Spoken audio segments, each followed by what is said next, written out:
మీకు తగినంత వేసుకోండి, కారంగా కావాలి కానీ సాల్ట్ మాత్రాన ఎప్పుడూ తక్కువగా ఉండాలి పిండి వంటలకి. నేనైతే అలాగే చేస్తాను, ఎందుకంటే మనం డైరెక్ట్గా ఇలాగే తింటాం అన్నంతో కాకుండా, డైరెక్ట్గా ఎక్కువగా ఇష్టపడతాం కాబట్టి మరీ ఎక్కువగా సాల్ట్ ఉంటే మన బీపీలు హై అయిపోతాయి. సో కొంచెం తక్కువగా వేసుకోండి, టేస్టీగా ఉంటాయి. బాగా మిక్స్ చేసేయండి. నీళ్ళు అవసరం అనుకుంటే వాటర్ వేసుకుందాం. కొంచెం పొడి పొడిగా ఉంది కదా, వాటర్ వేసుకుని సాఫ్ట్గా తడుపుకుందాం. మరీ సాఫ్ట్గా తడుపుకున్నారనుకోండి ఆయిల్ ఎక్కువగా పీల్చేస్తుంది. చూడండి, వాటర్ వేసేసుకుని నేను తడిపేసాను. మరీ సాఫ్ట్గా లేదు, అలా అని మరీ గట్టిగా లేదు. ఒక్కసారి మనం పిండిని కాస్త టేస్ట్ చేస్తే సాల్ట్ లేదు అలా టేస్ట్ చేసుకోవచ్చు. లేదంటే మీరు ఒక్క మురుకు మీరు నూనెలో వేసుకుని కూడా కాల్చిన తర్వాత టేస్ట్ చేసి కూడా సాల్ట్ అవన్నీ అడ్జస్ట్ చేసుకున్నా బాగుంటుంది. వేసేసాను. మరొక్కసారి మిక్స్ చేసేసి ఇప్పుడు మన మురుకుల గొట్టం, నా దగ్గర ప్లెయిన్ మురుకుల గొట్టం ఉంది, ప్రెస్ చేసేది. చాలామంది ఈజీగా ఉండటానికి తిప్పే మురుకుల గొట్టం తీసుకొస్తారు. సో మీ దగ్గర అది ఉంటే అది వాడుకోండి, ఇది ఉంటే ఇది వాడుకోండి. నేను ఈరోజు 3 రంధ్రాలు ఉన్న బిళ్ళని యూజ్ చేసి ఈ డిష్ చేయబోతున్నాను.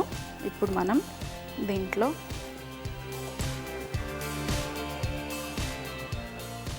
పెట్టేసి సింపుల్ ప్రెస్ చేయటమే.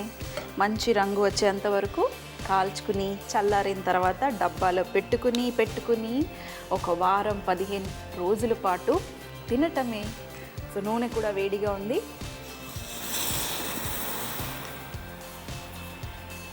సో మరి మంచి రంగు వచ్చేంత వరకు కాల్చుకుందాం.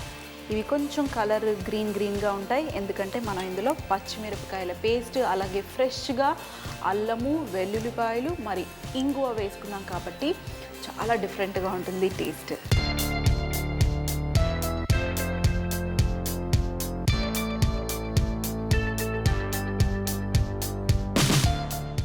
పెసరపప్పు బియ్య పిండితో చక్కటి మురుకు రెడీ. కొంచెం కలర్ వచ్చేంత వరకు కాల్చుకోండి అంతే.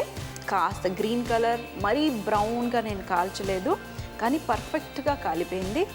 ఇప్పుడు మనం ప్లేట్లో తీసేసి వేసేసుకుందాం. యూజువల్గా ఇంట్లో అయితే నేను న్యూస్ పేపర్ పెట్టేస్తాను. న్యూస్ పేపర్ పెట్టేసి అన్నీ కాలవగానే ఆ న్యూస్ పేపర్ మీద వేసేసి లాస్ట్లో చల్లారిన తర్వాత ఆ న్యూస్ పేపర్కి ఏదైతే ఆయిల్ అంతా ఆ న్యూస్ పేపర్కి అబ్జర్వ్ చేస్తుంది, అప్పుడు మెల్లిగా మన మురుకులను తీసేసి డబ్బాలో ప్యాక్ చేసేసి చల్లారిన తర్వాతనే ప్యాక్ చేసుకోవాలి. అప్పుడే మనకి ఎక్కువ రోజులు నిలువ ఉంటాయి, అలాగే కరకరలాడుతూనే ఉంటాయి. మరీ ఎక్కువ రోజులు పెట్టుకున్నాం అనుకోండి నూనె వాసన వచ్చేస్తుంది. అలాగే మనకి మురుకులకి కూడా నేను చక్కగా గ్రైండ్ చేసుకున్నాను కాబట్టి ఏది అడ్డు రాకుండా స్మూత్గా బయటకు వచ్చేసింది. అదే మనము కొంచెం బరకుగా గ్రైండ్ చేసుకున్నాం అనుకోండి మధ్యలో వచ్చేసి అడ్డుపడి మనకి హోల్స్లో నుంచి బయటికి రాకుండా ఉంటుంది. సో పర్ఫెక్ట్గా గ్రైండ్ చేసుకుంటే మీకు చక్కగా ఈజీగా వచ్చేస్తాయి ఈ మురుకులు. మరి టేస్ట్ చేయటానికి నేను రెడీ. మురుకులు, అప్పాలు, చక్కలు, అలాగే జంతికలు ఏవైనా ఉండనియండి, ఇంట్లో ఇలాంటి స్నాక్ ఉన్నాయి అంటే యూజువల్గా నేను ఏం చేస్తానంటే డబ్బాలో వేసి పెడతాను. అందరం అదే పని చేస్తాం అనుకోండి. డబ్బాలో వేసి పెట్టిన తర్వాత మా ఇంట్లో అయితే డబ్బా తినేస్తుంది. మీ ఇంట్లో ఎవరు తింటారు? మా ఇంట్లో అయితే డబ్బా తింటుంది. మీ ఇంట్లో ఆలోచించుకోండి. మా ఇంట్లో డబ్బాలో పెట్టి అలా వదిలేసామనుకోండి, యూజువల్గా మనం ఏం చేస్తాము, ప్లేట్లలో వేసుకుని చక్కగా కూర్చొని తింటూ ఉంటాం. కానీ మా ఇంట్లో ప్లేట్లు అస్సలు కనిపించవు, డబ్బా తినేస్తుంది.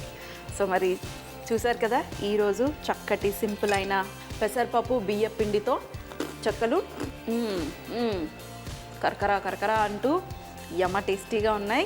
ఎప్పుడైనా మీరు చేసుకుని తినాలనిపిస్తే కొంచెం డిఫరెంట్గా ట్రై చేసి ఇంట్లో వాళ్ళందరికీ పెట్టండి. మరి మళ్ళీ కలుద్దాం మరొక రెసిపీతో. చూస్తూనే ఉండండి వారేవా. ఎటువంటి పనైనా చిటికలో చేయాలంటే చిట్కాలు తెలిస్తే చాలా ఈజీ. మరి మీకు నచ్చిన మీకు తెలిసిన చిట్కాలు మాకు రాసి పంపించండి. న్యాచురల్ రిఫైన్డ్ సన్ఫ్లవర్ ఆయిల్ తరఫున వెండి బిస్కెట్ గెలుచుకోండి. మీ రెసిపీలు పంపించవలసిన చిరునామా MIG 1540 BHL హైదరాబాద్ 502032. రోజు మన వారవ వంటల ప్రోగ్రాం చూస్తూనే ఉన్నారు, కానీ మీ ఇళ్లలో మీ స్పెషల్ రెసిపీస్ మాకు రాసి పంపించి XXX డిటర్జెంట్ సోప్ తరఫున మంచి బహుమతి గెలుచుకోండి. చూసేశారు కదా మా ఈరోజు వంటకాలు.